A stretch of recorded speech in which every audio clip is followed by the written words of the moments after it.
What's up, everybody? Matt Buchanan with Skimboards. Wanted to make a video about the drop step. I've been getting a couple of people asking me how they can improve theirs and like what they can work on. And I just wanted to share some tips, just because apparently there's more people out there that drop the board like I do, and hopefully I can help you out. So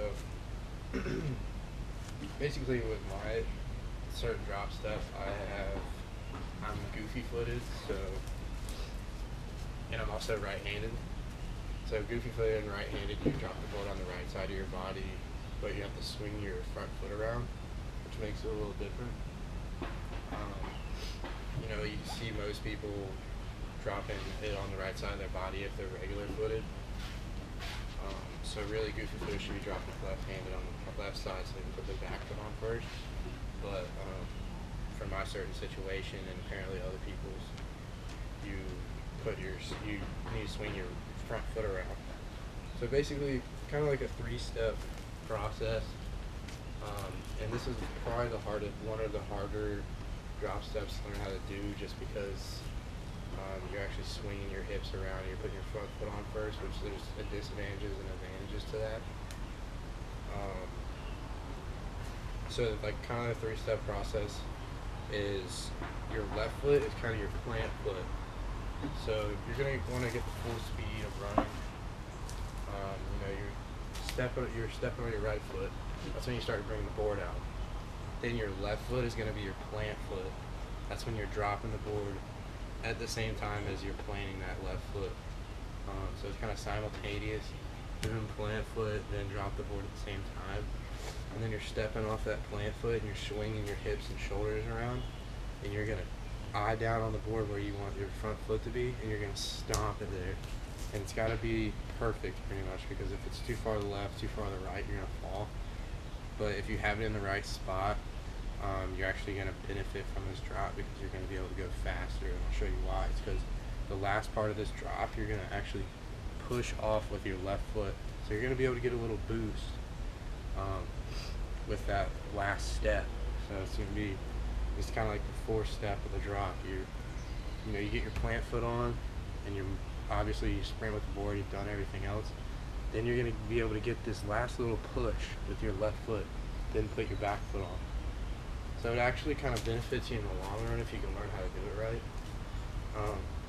But yeah, it takes a while to learn and master, but like once you get it down, you're gonna actually be able to go faster than pretty much everyone else. So another benefit is so basically the reason I say you get more speed is everybody's different. Everybody has their own sprint speed and ability, and a lot of people are faster doing regular drop step where you put your back on first. I think it's definitely a little bit of a benefit if you don't do that, just because of this reason. So when you're putting that back foot on first, it's almost like a little stall. So dropping the board, right? Back foot on first, then front foot. What happens when you put your back foot on first is your board's going to go like this just for even like a second, half a second, doesn't matter. You're going to lose a little bit of speed with that tail stall, even if it's just a little bit of speed. Everything matters in skimboarding. The little things, they add up. That last little boost will get you out to the wave maybe. So I think it definitely matters, because once you're putting your front foot on first, there's no stall going on. The board's not going back. It's actually going a little bit more forward, so it's kind of like a jolt.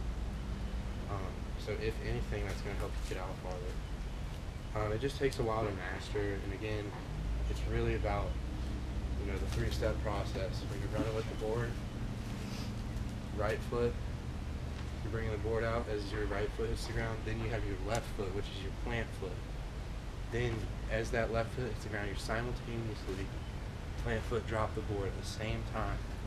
Then you're swinging your hips and your shoulders around for that front foot, get it on the board, and then back foot, a little pop, a little step off the back foot, put your back foot on, and then you're cruising. So that's kind of the process of what I do. I'll throw in a little clip and you can kind of study it a little bit more. But I think for everyone that drops it right-handed, goofy-footed, when it's on the left side or the right side of your body, I think this is a pretty good video teaching you guys how to get better at it. So hopefully you learned something, and I'll try and add in a couple of clips to help you guys better study what I was just talking about. But yeah, that's kind of like the 3-step, 4-step process of how to do it correctly, and hope you guys go out there and try it out and have fun with it. See ya.